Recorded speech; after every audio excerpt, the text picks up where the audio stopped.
Hi, my name is Phillips. I'm a sculptor, wildlife sculptor, and I work in York in my studio, which is where I'm being filmed, a rather messy studio. And I've just got some work in Here We Go, which is being exhibited in Leeds. I've got three kids, and when the youngest one was 5, I decided that I'd quite like to sort of do a little bit at night classes. So I went to this sculpture night class, and I was doing figures mostly, but I really enjoyed it. And I went on to do, from there, an HND 3D design, but then I got caught up in throwing on the wheel, because I really enjoyed throwing on the wheel. And really pretty much for the next 6 or 7 years, that's what I concentrated on doing, learning how to throw. But practically, I found that throwing was much harder to do, A, with kids, because it's a stop-start thing. You know, basically if you've got lots of pots and you need to turn them or whatever, you can't wait. You need to do it straight away.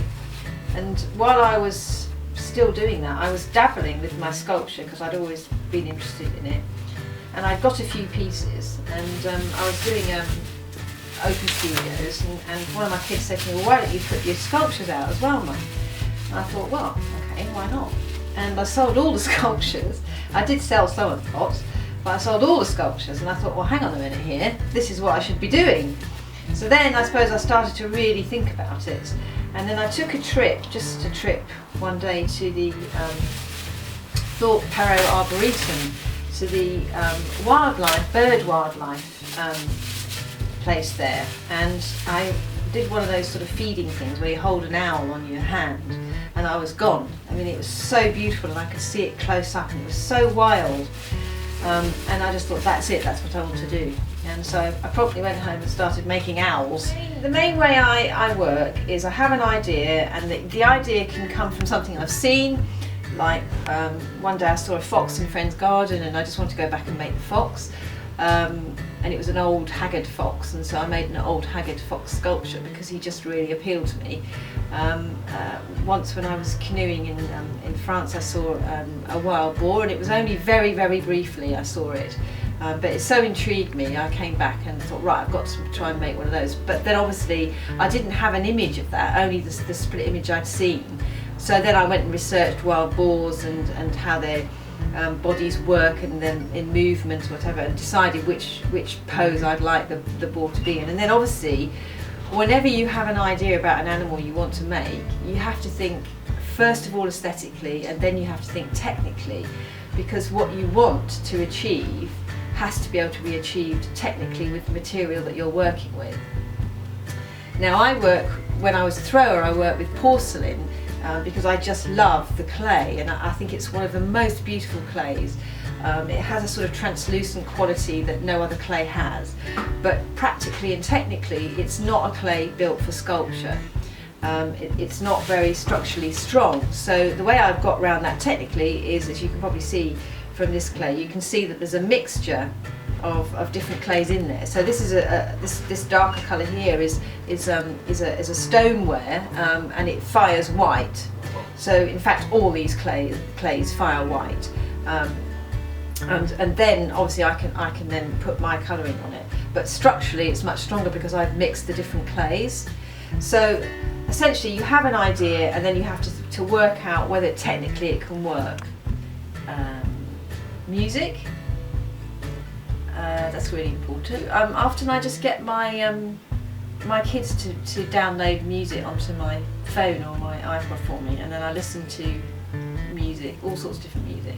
If I'm quite agitated or I really need to concentrate, then it'll tend to be classic.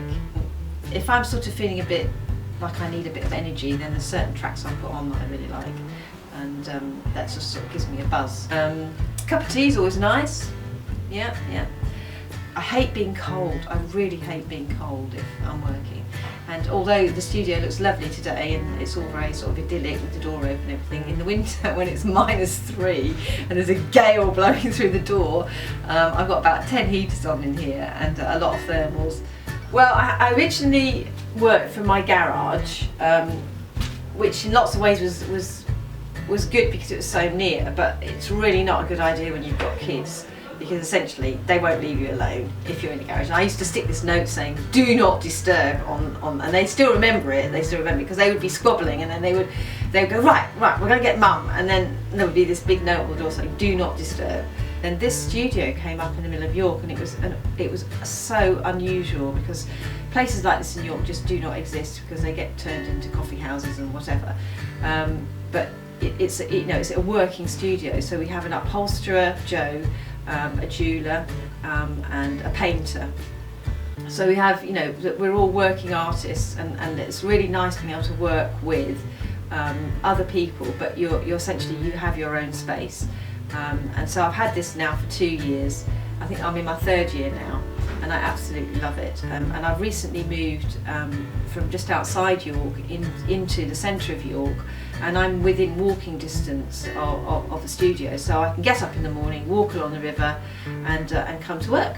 The really not so good thing about being right in the middle of York is there are so many coffee places, and they're just round the corner, and you think, oh, I'll just pop out and have a coffee, and then you find that you've got, like an hour and a half later, you're still sitting daydreaming and you haven't actually done anything. So that is the downside of being in the middle of York, but the rest is really nice.